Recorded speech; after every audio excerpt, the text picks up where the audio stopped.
Tala Fou o Tala Fou nei mai le siu fonga le laumua I Wellington o le tala muamua tusa ma le sefulu ma le 2 miliona tala le tau o se uta o le waila au whaasaina o le cocaine na maua le ofisa o le tiute le taulanga I le ai o tauranga. O se lipoti tusia mai le ofisa o le tiute na whaalia mai ai sa lipotia la whainga luenga o le puipuinga I le taulanga o tauranga I leo ia ni masal salonga winga I se ngawinga I lunga o le wafu I le aso se fuluono ma le se fulfitu o se tema. O nei masal salonga na mafu ai na whaia se sa ililinga na afiai ni containers tusa ma le tolus fuluono le a whai lunga o le wafu ma o Yesu suenga na mawai ni piliki wa fifi ni pepa plastic I do tonu o se container e malu nu ma mawai do tonu le pauta le nei o le cocaine. O containers nei sa whaamoe moe toe awinatu inisi vaenga o New Zealand au fiai le ai o au kilani. O le au whainga o le pauta o le cocaine na mawai lea sa ililinga luas fulma le ono kilo kalama. Pe tusa lea se fulu ma le 2 miliona ta la lona tau pe a whaatauina atu I tua. Sa whailo mai Paul Campbell o le ofisa o le tiute o le umina whaatino ai le nei sa ililinga a toa ma le tele o containers na fiai a tangi ai le whaataua ina ele matanga ruenga o le puipuinga malu o le whaulu le mai I le atunuu o ni waila au whaasaina mai whafo awala mai I ona taulanga. Sa ia ta ufoi o se vainga tele o lea ngā ruenga na whea ngai lea ma le ofisa o leo ngā rue wa lua pēa ma le ofisa o le tiute I le pui o tua o New Zealand I taimi uma. To tolu tangata o mai I le taimi le nei ua whapea na tau fia ma loka leo ona o le nei uta o le waila au whaasaina o le cocaine. Sa fesosoani le medi la opasese ngo le Pacific Explorer I se waawhaila New Zealand Sāmoa mia se fesosoani le vasaloloa I saute o tumotu Fiji I le waweao le songo fua nafi. O le medi la opasese le nei sa marangatu I suva I Fiji mai au kilani ai na toi suilo na lamaa ina wala tau maua le walesi mo se fesosoani mai le waawhaila ingoa o le Second Life. O se lipoti a le New Zealand Herald na ta wai whapea wholinga mai na ngau le tila o le waawhaila le nei ma manunu ai I la toe to tolu sa malanga ai. To tasi le seila mai le waawhaila sa ma whaia na silingia e lunga o le meri la upa sese ai to rua isi o la uwa asa le ima whaia na ave se mai ona o le sou o le sami ma le whale tonu o le tau. Peita ai sawa whaiona o atu I aise wa leo o ngā tei whale ale malo Fiji ma fe soani I tangata e tōlua na tutoe ai le wa whai la. Wha maonia mai la le waenga o ngā luenga la vea I o ngā tei whale ale malo New Zealand tōlua seila sa la vea ina mai le wa whai la le nei ai o leisi e tō se whapea na maliu ona o manu anga mai whalawe lave na awhia I lunga o le wa whai la. Tangata e tōlua sa lawe ina mai wa awina atu nei I Fiji whaatasi ai mo le tino maliu le na uma lona soi hua. O leisi o waasa soani I le whaalawe lawe le nei o le waawhai laingo o le Beast o le waalea o le whai business I Lauano Ati Ilaoa o Sir Michael Hill. Li potia mai hoi po o le itun lai wha I le fiafio le songo fuan na fi sa toe wha wawa I loa le malanga le meri lau pasese o le Pacific Explorer anga I atu I le tau langa o Denarau I Fiji ma le pasese tusa ma le lua afe o tu lisi e to tere lava mai New Zealand whapea ma Australia. O le waawhaila na afia le nei whaalawe lawe I le Sami, le Second Life le sitalaina I New Zealand mai o le asa rufultasi o se tema sa iai I le tau langa I le Nandi Bay. Ua whanga solo suenga leo I le teimi nei I le ai o Hamilton I le mafuanga o le maliwai o se tangata na maualo na tino I le waitafe o le waikato I le afiafia na nafi. Lipotia e tangata I leo le tino maliu I le waitafe pe tusa o le afa o le 5 I le afiafia o le songofua mai na whailo mai I leo ua latu ave se mai le tino maliu mai le mai ua amata o na whaia tau mwhainga sa ili le mafuanga o lono maliu ma fia longo ina I malona a inga. Se lau fast fumal tasi afe ta la ua whaasala ina ai ele whaamasnonga i ele company whauwhale ngō o le Mac Group i le whaalawelawe lea na manua ti ngā ina ai se tangata whai ngā luenga lea sa tau whai le company e bepelo o ia i le mta ngā luenga o le saunga le mui ngā luenga po le WorkSafe i le taimi na sue ina ai le pongai o lea whaalawelawe o le li nā whaina i le whaalawelawe nei ina ua solo i le pāpui o se fale sa tala ina i lalo ma tau mia ai o ia i se o ngā si mā i le masina o se te ma o le tausanga i lua awhi lua futasi e tu ngā manu o le nei tau le lea ingo ia mo se foketi ma e sa una ia malosi o ia le company e aua le taua i le WorkSafe o ia nā whaina i le tala ina o le fale o ana nafi lea na tu ina nei le whaai unga le whaamsinonga whaai tu mā loi au kilani e tu sa o lea ma tā upu e le ngata i le se lau fast full tasi awhe tā la ua whaasala ina ai le Mac Group ai e ono awhe tā la ho ina whaasala ina ai i le company e ngō o le J&P Construction lea sa ia whaafai ngā luenga ina le tau le lea na manu ai i lea ngā luenga. Ua whailo mai le mtanga luenga le soifua mālolo ina. E lua afe iwa se lau iwa valu la whai o maifau o le COVID-19 na wha mau ina i le tono New Zealand le vai aso ua tua na e tu nei, a se furu valu le a whai o e na mali li wai le vairusi. O le afe lua se lau valu o nei mai, o tangata na maua mua fo i le COVID i tu SS o New Zealand. E o mai i le vai luanga o le pole sa e la se rosul fa leo se tema e to a se lau fitu lima le a whai tangata na tau fia i whale mai motongo fitinga e a fia i le to tolu i te tonu o pōtu mō mai tinga ina.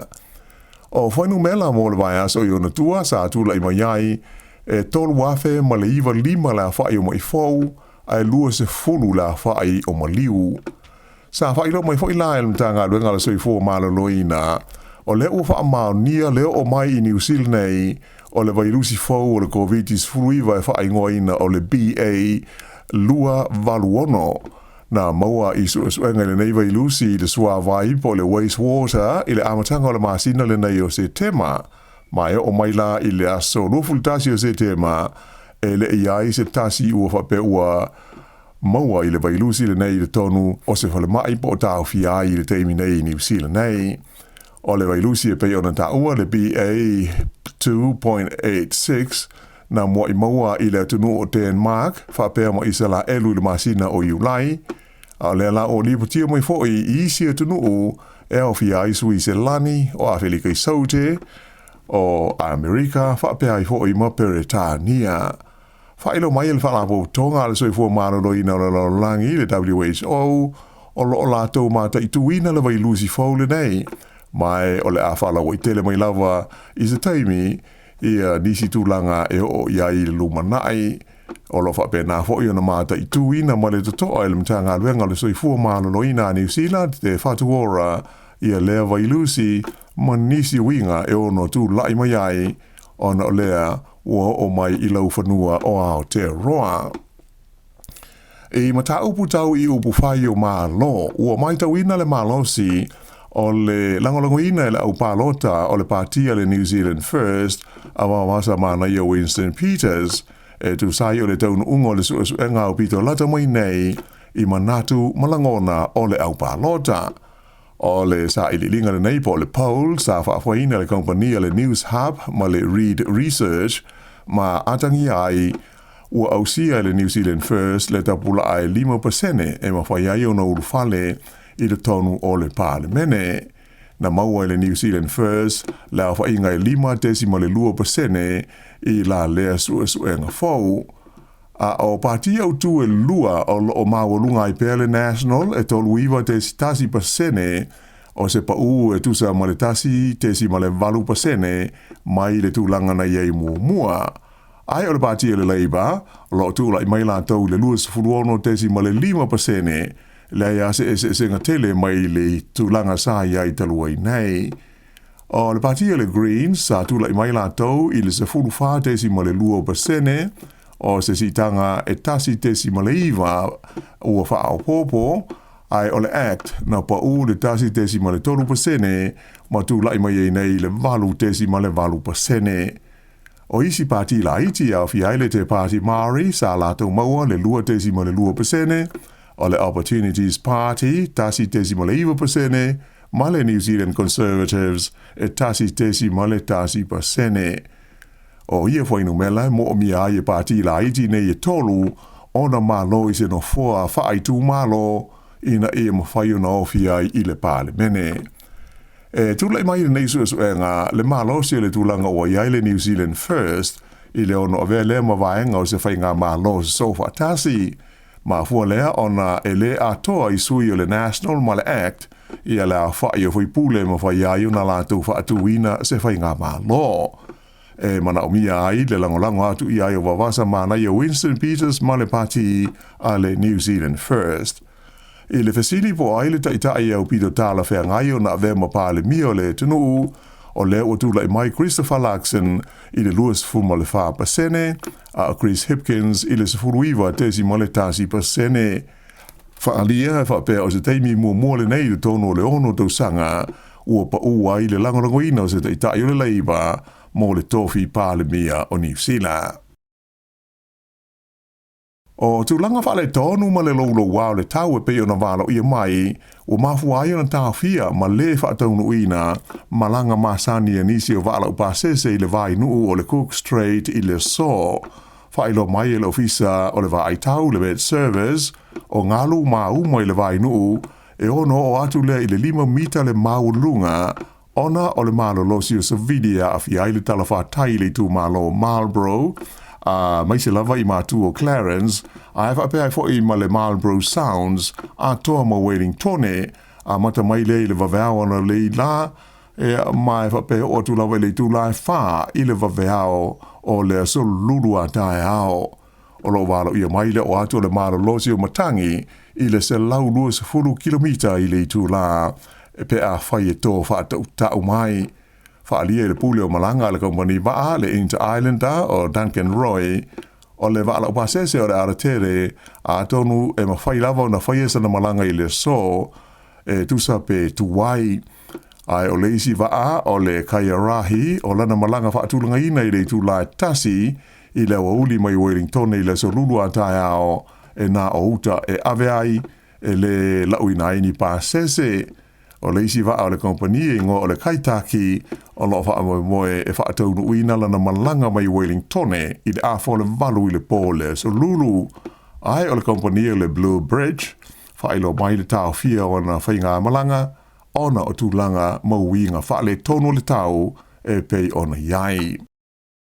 I le taimi nei o lea ua wha ilo mai e le pulenga o wala di tele le waka kotahi o le so o le amwhaiai o na da tala se vaenga o le awala tele au tū, le e whesota iai le West Coast i le motu saute, ma le tū mano o Otago. Pei tai, e le iloa se aso e whaiai o na talai uma i a lein se lua o le awala mo fe malanga inga masani. Sa ngā rue whaasolo a toile so ngā fuara o whai ngā ruenga i le whaamamaina o maama palapala sa poloka i le alalau papa i le Muddy Creek i le Haas Pass, laia ua mwhaiai o na tatala i le leine tasi mō taamale i le so. Ua whengai nei le pulenga o le tūmalo Canterbury ma tau mwhainga i tonga fiti le suao u le ua lipotia mai le masua i le Sami i le ngātai whale i le Banks Peninsula mai se whaafangota na tu ia ai i saute o lea peninsula. O lea whaalawelawe na tupu i le pō lea sā, mai sa mwhaio na ave sea mai ai le au waa e tō whao le whaafangota i se waalele helikopta na awina ane iai. O le vaenga tonu e tau o le Red Bluff, na tu ia ai lea whaafangota, mai tusa ma le se furu afe lita o le swau o le diesel, ma leisi fase furu lita o le swau o le hydraulic oil, o lo iai le tonu o le waa. Whailo mai e le Regional Council o le tūmano Canterbury, na i lo mai lungo le ea, o a matau na ta whea atu le swau o le nei mai le waa, a ngai atu i le whangaloa o le Shell Bay, whape ai maisi whangaloa la iti le vaenga o le ngā tei whale, pei tai e le ima whai una fuafuaina, pe fia se tele o le swau o masua nei i le Sami. o le whangaloa le nei le Shell Bay o le nofuanga le whaamautu iai i le tele o mea ola o lo matia lo lātou si o manga e au fiai le yellow-eyed penguin ma le spotted shag. O whautua i nai e le pulenga ma le mtanga ruenga le si o manga i a tangata e whaiva awhi ina i a tau ma mau ese ma le vaenga tonu o lo iai i le neiva ma le sua uu. I se tala mo i le Pasifika, te ena e le pāle mio le Solomona o Manase Sogorave i le vala awalo ia mo i le whale pai e au wai se whilo inga i le so ma le pelestene Amerika o Joe Biden ma tai o malo le Pasifika i Washingtone.